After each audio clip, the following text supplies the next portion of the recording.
For example, so in the last 12 months, I've written 3 feature-length scripts, which are each between like 90 and 100 pages, Wow. two TV pilots, and a book of poetry, as well as a bunch of stuff that I just threw away. Oh, and 2 short films, and I made a documentary, but the documentary was terrible, so it doesn't count. Welcome, friends. Today I'm joined by a friend, Julia Leatham. Julia's in New Haven now. We went to Exeter and Yale together, although we didn't cross paths like too many times. So I'm really excited to have Julia here. We can catch up, hear a little bit more about what she's been up to. But yeah, Julia, why don't you go ahead and introduce yourself? Who are you? Where are you from? Cool. I'm Julia. I'm from Los Angeles, California. I'm in my senior year at Yale right now, in New Haven right now. Just finishing up. It's midterms week. I study film and writing. Awesome. Okay. Maybe we can start with that. So why did you decide to do film? You do film and writing? Is it film in English or just? Yeah, so in terms of like what I'm actually studying, I'm studying a degree in film and media studies, but I've actually only been a film and media studies major since January of 2020. So my entire Yale film degree has basically been online. So that's cool. And I guess I say that I study writing because I feel like that's what I've been working a lot to develop over the last 5 years. But technically, I don't have a degree in writing. I just took a lot of classes in that. Did you ask why I studied this or just what I studied? Yeah, why would be good too. So it took me a really long time to figure out that I wanted to study film. When I started college, my dad really wanted me to study engineering, and I'd always be like, I don't know, I feel like I'm like more drawn to the creative type of things. And he'd be like, Julia, engineering is very creative. Like you're gonna be a great engineer. You're gonna use your creative mind in engineering. It's going to be great. So he was like, just figure out what type of engineering you want to do. And like, we're all gung-ho ready for it. So I was first a chemical engineering major. Oh my God. Which was not the best. Not the best. And then through taking some time away from school, I first switched into the English major, did that for a while. I thought I was going to do the creative writing concentration. Then after a summer I spent in LA, actually a summer and then a fall because I took some time off. So a fairly extended period of time. I became very enamored by film and TV. And the only reason that happened was because when I switched to English, I like didn't have an arts or like writing or humanities resume at all. Like I basically deleted my whole resume because it was all STEM. And then I was like, Julia, degree in English, like that was the whole resume. So I applied to 85 different internships for the summer, and the one that took me was in Hollywood. So I went to LA and was like, great, this is exactly what I wanted. It was not the only place that accepted me. So that's how that happened. And then I just really fell in love with it. You know? Okay, wow, I have lots of questions. Maybe you can tell us a little bit more about this internship. Like, what did you do? What did a typical day in the life of Julia, this Hollywood intern, look like? Well, that's also funny because the first internship, I didn't really do that much at all. So I worked at 3 different companies over the course of like the summer into the fall. The first one, I'm pretty sure like quickly discovered that I did not have any experience or knowledge. So I would like show up, and like the first day I was there, it was so intimidating. It was a Yale alum. It was not a recent Yale alum, but like he was still pretty young. He like works out during lunch hour, like, you know, he's with the times. And it was a pretty new company, really, really small. It was like 5 guys. It's called American High Productions. They've done a couple of things recently, like you probably don't know what it is, but like they did this film, Big Time Adolescence, with Pete Davidson and Machine Gun Kelly. And then they had this film, Banana Split, that had Cole Sprouse in it. In terms of like bigger names that they've worked with, it's probably 3 years old now, the company, so very, very young, and they're just trying to churn out like a ton of stuff. They actually, is an interesting story, they were like, oh, we're gonna start a production studio, and then just like bought a high school in upstate New York because like they get a good tax break on it or something, and we're like, okay, we own this high school now, we're just like only gonna shoot content that we can use a high school to shoot, and then just like sourced a bunch of scripts, which of course was a little unfortunate for me. So I get to LA, I'm like working with them. They immediately ask me like, oh, so what do you think about like the structure and flow of this section of the script? Me, never having read a script in my life. Also, like low-key, I had seen like 5 movies ever. So I was like, oh, interesting question. Cause like I'd heard when you get an internship, you like go and get the coffee, or like, you just kind of like sit there and do what everyone else doesn't want to do. So I was like, great, got this position, won't have to do anything. And then they like asked me for my opinion, and I was like, damn, straight out of luck. So I only worked for them for like 5 or 6 days total over the summer, but I was like, I don't care, I'm still writing it on my resume, like I still did this. And then at the end of the summer, they like went back to New York, and the only reason I knew they went back to New York was because I'd like overheard a conversation about it. Like they never told me, they just like left the state, and I was like, cool, awesome. But then that was really convenient because through that experience, I got invited to like the premiere of one of the films that they had shot. So I like went to the premiere, didn't know anybody, except there were like 2 people on the other side of the room. One of them, I did children's theater when I was at Yale. So I don't know if you know Alex Bordak, but he also did children's theater. And so I like see him over there, like talking to someone, and I was like, great, the one person I know in this room, I'm gonna go speak to him. And then through that, I met this other girl, Emily, and Emily was working at a literary management company that summer, and they were hiring for the fall. So they were like, yeah, no, like they like don't have anybody. I'll like totally give them your name. And I was like, oh, lit. Which also, I think that taking time off is like a total hack that like people don't really take advantage of, because like when you're looking for internships, when you're out of school in the fall, the pool is just way smaller. Like I think I was the only person that applied for that position. So like, of course I got it, even though I did not have any of the skills, but then like developed a lot of the skills because I was also like the only person. So I was like leaned on a lot because I was like the only one. But I would say it's a real pro tip that people are like, oh, like you really fall behind, or like you're not progressing the proper way if you take time off. But I really think it's the major hack, because you're just there when like other people aren't. That's awesome. So yeah, you were a chemical engineer turned totally creative. Then you studied film. What is film at Yale like? What does a typical assignment look like? I've heard that you guys watch a lot of movies and actually write like a ton. And I also don't know how big is the film major at Yale. Like maybe you can talk a little bit about that. I love the film department at Yale. I think it's really fun. I mean, it's definitely flawed. It definitely has its flaws, but I think it's a very fun department, and it's a very accessible department. So I guess I can talk about in the spring, when I started taking film studies classes, I took Intro to Film Studies. Wow, I can barely remember what I took. Intro to Film Studies, French New Wave, Italian Neorealism, Advanced Documentary Filmmaking, which I did not have the prereqs for, but just got into because they like didn't have enough people who signed up, and then a screenwriting class. So that was a really cool balance, I think, because I was taking 3 classes, which were like learning classes, right? So I was like taking in a lot of input and like absorbing a lot of knowledge and information. And then 2 of my classes were like production-based classes. So like I was like writing for screenwriting and collecting footage for my documentary filmmaking class. So that was really cool to me. I also really enjoyed taking 5 film studies classes all at once because, like, for example, the stuff I was learning about in those 3 classes had like a heavy overlap. So like the French New Wave, this is probably boring, but the French New Wave is like heavily inspired by Italian neorealism. And so taking those 2 courses at the same time just had a ton of overlap. So I felt like I was learning even more than I would have otherwise. Yeah, I don't know. It's just like a super fun major. Right now, I'm working on my thesis film, and there's like a ton of equipment at Yale. So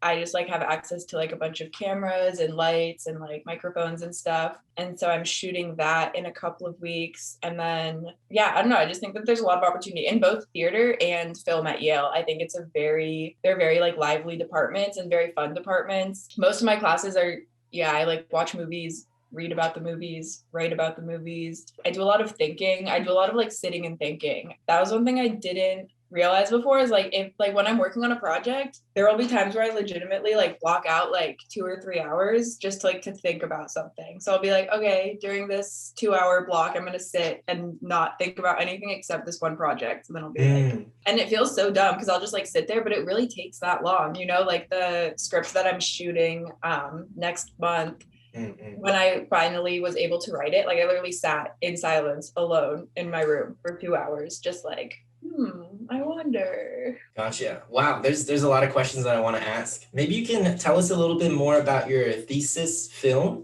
And also, like, how did you come up with those ideas? Tell us, I want to know more about your thinking process as well. Are you just like sitting in a room, or maybe you like watch other films? Like, what does that creative process look like? And how does that contribute to your films, your projects? Yeah, sure. So I have become recently really obsessed with the ideas of like power and point of view from, I mean, a lot of it just from like politics recently, and the way that like the news that we see controls a lot about like our opinions around the world, and like the power in voice and like the power in whose story is believed has been like a strong point of interest for me. This based on my interactions with other people who like work on creative projects. I have like a lot more of a heady approach, meaning that I don't find like specific stories super interesting or inspiring or engaging, but rather I find like concepts very interesting. And so then I'll like explore a concept and develop it into an example. For example, my thesis film is called Crooked Light. It started out being called Girl Who Wants Nothing, because in the fall I was supposed to write my thesis film, and I was like, there's nothing I desire. I am absolutely like there's nothing I want. Like I'm just kind of content. And it's like there's this obsession in narrative films that you like have to tell a story about someone who wants something. And like most films, when you watch them, or most stories you consume, it's like a person, you see what they want, and then you watch them try to get it, and they fail and they fail and they fail, then they succeed.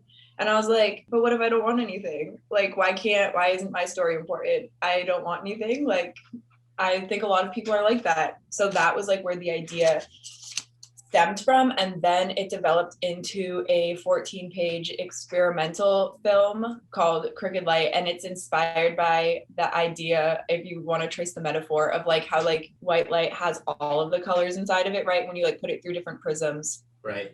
Or pass it through different filters, you'll like see different colors based on the way it's bent. And so I think that like people are kind of like that, right? Like we contain so many versions of ourselves, and like depending on who's looking and what preconceptions they're bringing, and also based on what you as a person, as this like original person has been through, all of that like changes you and changes the way that you're seen and perceived. So it actually is just about, it's like a meet cute at a park. It's like this girl watching somebody chasing after a balloon, being like, oh, I wish I wanted something. Like this girl really wants her balloon. I wish I had something I wanted that was that tangible.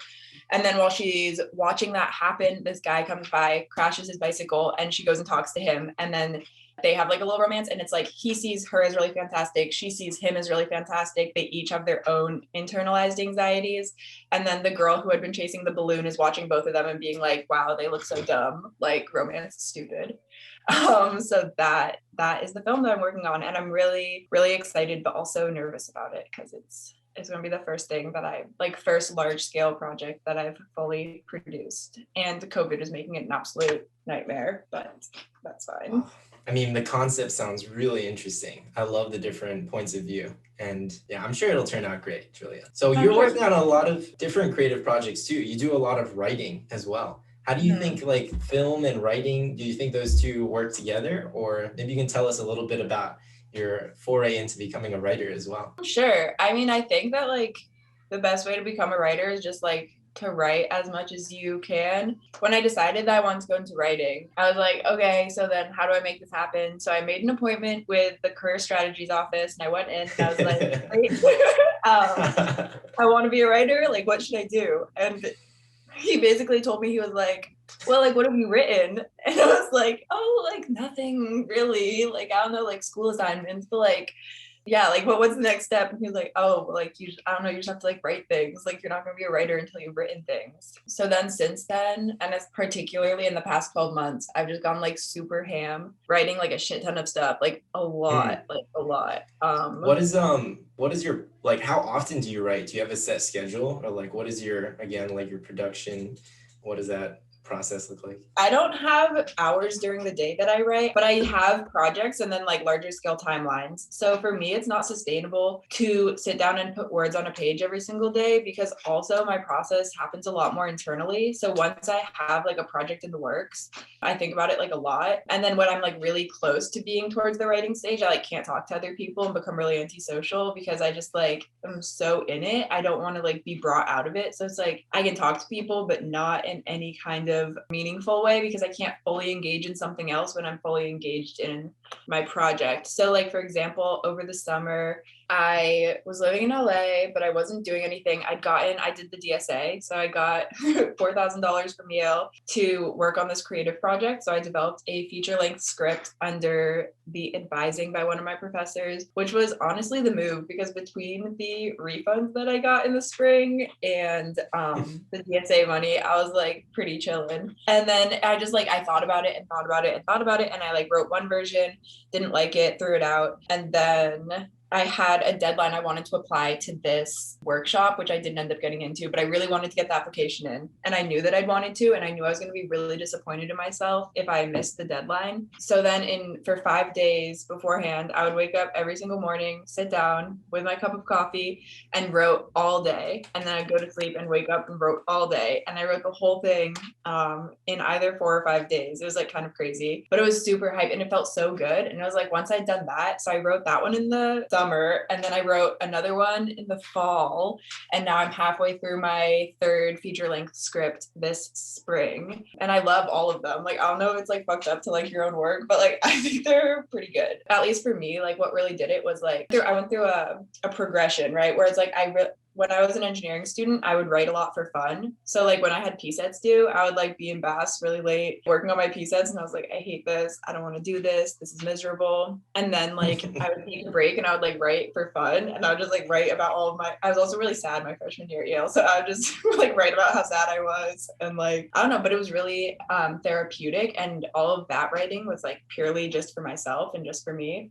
And then once I started being a writing student, then my writing started to sound very self-conscious because I like knew that almost everything I wrote somebody else was going to read. So I would like edit what I wrote like before it even got on the page. And a lot of it was very conscious of an audience. And so then I think that was kind of a rough patch. Like, I don't think that work is that good. Finally, I got to this point where I was like, oh, like this is really what I want to do. And it takes a lot of like bad versions before I get the good version. So now I'll write like entire things and just throw it away. Like I have like no problem whatsoever. Like I have no problem people like saying that they don't like something I've written. I have no problem writing something that's really terrible. Like I think all of it is helpful. And it's just like, I don't know, like a negative opinion doesn't hurt me because I know that like a draft isn't the final product and there's a huge process to go through. Also because I like produce so much now, it's like if someone's like they don't like it, first of all I'm like, you're one person, but everyone's opinion is valid. I think everyone's perception is valid. So I'm kind of just like, this is not personal, this is about the work, not about me. Also,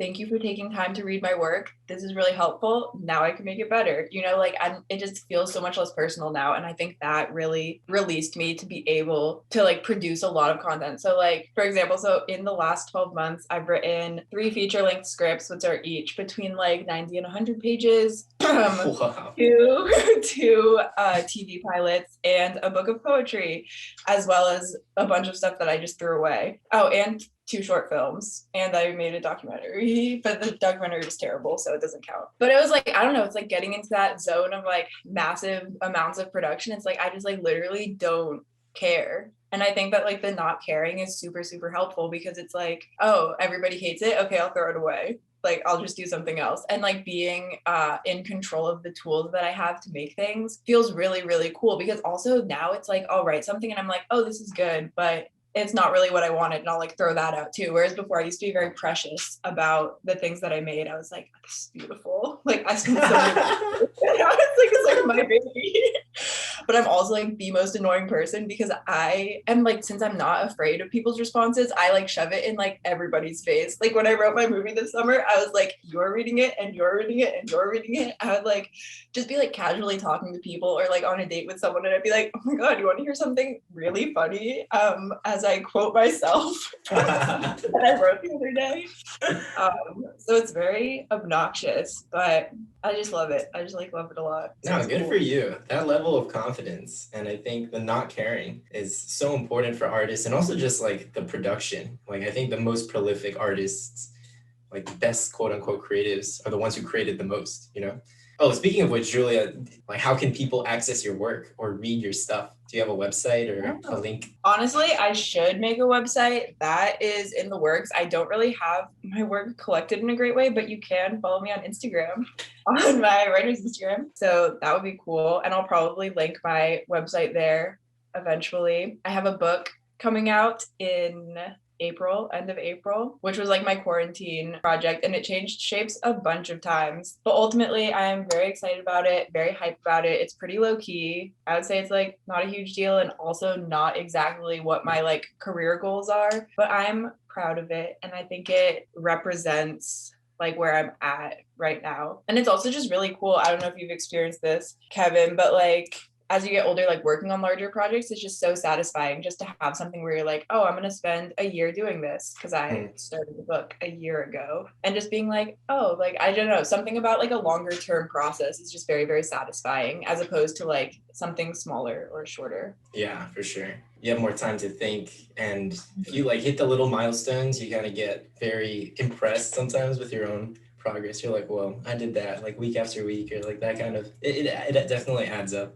Now, speaking of like long-term career goals, what are you thinking? Do you have any idea? Do you want to do more towards like the film side, more towards like poetry? Yeah, so I would recommend, well, I want to write for hopefully TV and film. TV is like much more of a day job in that like in the world of film, like nothing is super reliable or a safe bet. But like if you're looking for a safe bet, like in terms of writing for entertainment, TV is definitely the safest bet because you sign on and you'll usually sign on to like an entire season. So then you have like a 9 to 5 job and you like get your paycheck, you show up, people tell you what to do. It's a little bit more straightforward, but I really love writing longer form things. So like I love writing feature lengths. So it would be a dream to be able to sell those. It's just a lot more difficult. And in terms of like pursuing that, I don't know, it's just a matter of making work and meeting people and doing both of those things as much as you can.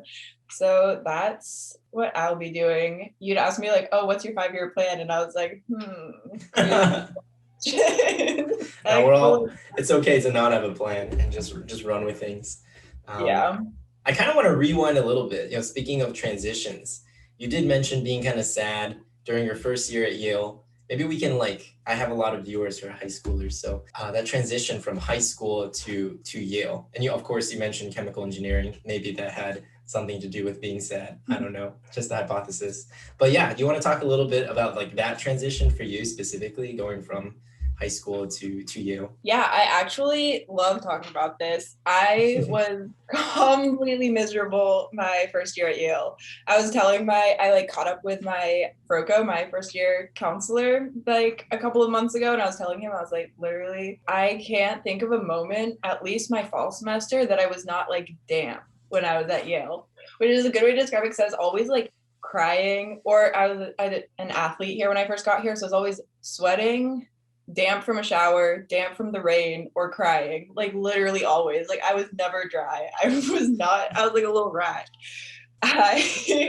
When I finished Exeter, I was like pretty burnt out and I didn't want to come to Yale, or I wanted to come to Yale, but I did not want to start in the fall of 2016, which was immediately after graduating. And I told my parents, I think I should take a gap year. Like, I don't want to go back to school, keyword want. And they were like, oh, well, like, okay, what's your counter proposal? Like, what's your plan? And I was like, I don't know. I just feel like maybe it would be better for me to take time. And they were like, no, but like, what's your plan? Like, what are you going to do? This is dumb. Like, just go.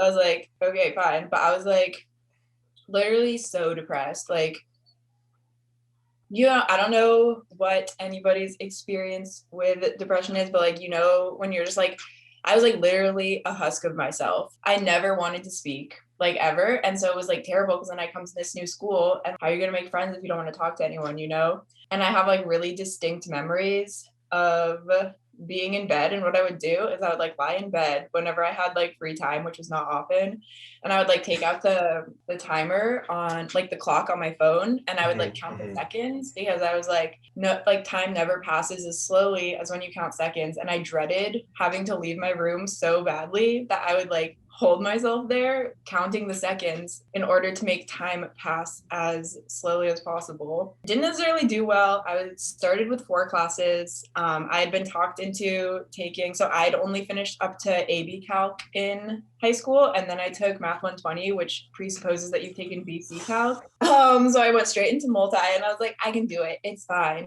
So I like decided to take a class I didn't have the prerequisites for, and then I was doing DS, which you have to write like an essay for every week. Oh my gosh, this is crazy, Julia. And then I walked onto the D1 crew team, which at the time was, I think they might actually still be like one of the best crew teams in the US for women's. And then I was also volunteering and doing like and then doing children's theater. So I was like, there was this one time, oh God, this was maybe like the worst time of my entire Yale career. It was terrible. I tried to get a dean's excuse and my dean was not having it. I was like, listen, I was like on my way to crew practice. I was like, I'm about to go to practice. As soon as I get back from practice, I have to take a math exam, which ends at 10 p.m. and I have a paper due at like 11 a.m. tomorrow morning. I'm physically exhausted. I'm going to fail this math exam. Like I already know I'm going to fail this exam. And I have not started the paper. Like there's no way, there's just like, there's no, physics doesn't, like I can't produce this. Like it's not going to be turned in. Like I was like, it's just not going to happen. And she was like, well, I'm sorry to hear that. Come to me if you ever have problems. And I was like, I have a problem. I'm here. And she was like, I'm really sorry to hear that. Like, do you want a piece of candy? And I was like, oh my God. It's so sad. So I took the math exam. I don't remember how it went. And then I guess did I not turn in the paper? I don't know what I would have done. I think I turned it in late. I just asked the professor if I could have an extension and he was like, okay. So I go to work out, take my math exam. This must have been a Thursday night, stay up all night writing the paper. I remember I was in GHEV writing this paper alone, and then immediately walked to the gym because we had 5 or 6 a.m. lift. So I finished writing the paper at like 5, changed into workout clothes without having slept. So I worked out, took the math exam, wrote the paper, worked out, kept writing the paper all afternoon, worked out again. So now we're at workout number 3 without any sleep, right? And then kept writing the paper, still didn't sleep for the second night, and had a double practice on Saturday morning. So I worked out 1, 2, 3, 4, 5 times. So that's like 10 hours of exercise, no sleep, and an exam and a paper. It was literally hell. Afterwards, I ate like 3 cheeseburgers and slept until Monday morning. Like I was exhausted. Julia, oh man, like as I hear you recount this, I was thinking, oh, she does children's theater, she walked onto the crew team, DS, like on paper, like, oh, Julia's living the life, like things are going so great. And then me hearing this as a Yale student, who I know like how many hours each of those things are and just how like taxing that, I was like, that is a recipe for disaster. Yeah, it was so embarrassing. I used to sleep outside my math class, like on the bench. Like that's so embarrassing. I would just like sleep there. I was like, I'm so tired. I'm dead. Yeah, but it got to the point like I was in one class one time and I was so physically exhausted that I like couldn't stay awake unless I like kept my body moving. So I like also remember I would like take my pen and I would like scribble in my notebook because if I stopped scribbling, I would literally fall asleep. Like I would fall asleep next to the professor. Like these are like 10-person classes. Like everybody knows I'm asleep. You know what I mean? And I'm just like pass out because I was so tired. Yeah, so it was really fun time. Well, I'm glad that sophomore and junior year went a little bit better. We can maybe transition from lowest lows to maybe like a highest high. What were some of your favorite memories in these last like 3 or 4 years? Let's think. I think that because like what happened like after I was low, right, was then I finally took the time off because I told my parents, right. I was like, oh, it's not like I don't want to go back. It's like I can't go back. Like if I go back, I will expire. Like this is terrible. And so I took time like doing nothing. And I think that really like zenned me out. It really mellowed me out. So I like moved to Boston, worked for a moving company, lived on a bus for a little bit, moved to Hawaii. And that's when I found English and fell in love with writing. And that was like, I think that was a big turning point for me was I was like taking time away from school and I was intending to take the whole year off. But then while I was in Hawaii, I was like really, really doing well.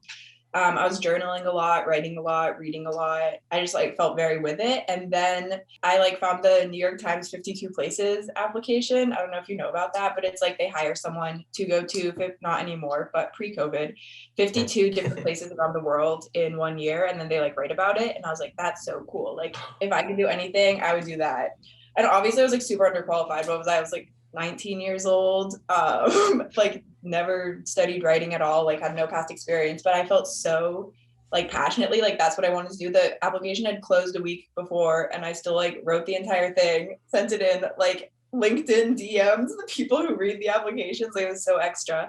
But realizing that I felt that passionately about it was a real, it really showed me like what I cared about. So then I came back to Yale, and I think the highest high, so I worked on a couple different drag shows while I was here. So my first one was my first year spring. I performed with a friend. I just like did the other part in something that they were performing. And then when I came back, I volunteered to MC without knowing like what the extent of like MCing a drag show is, which it's a lot of work, but it's very fun, but it's very intimidating. Because you have to like make all these jokes. And I was like, I don't know if I feel comfortable. Like there's like, I don't know. It was intimidating. But I think my highest high was there was one night a friend of a friend asked me if I wanted to perform some poetry at like a little music open mic night that they were putting on in their suite, like the big Morse suite. So there was like a couple people playing music and a couple people reading their work. And then on the same night, I was emceeing and performing in this drag show that I'd helped put together with a team of really, really amazing people. The people who were like in charge of that are some of the coolest people I met at Yale, I think. And I think like the highest point was literally, so I was at the music event and I performed this piece that I had written and then had to sprint to the theater. And I walked in like as it was actively going on, like I was late to the performance and someone else was covering for me. So I walked through the audience to the stage and then immediately like got to the stage, turned around and just had to like figure out where we were in the performance and like pick up where we had left off.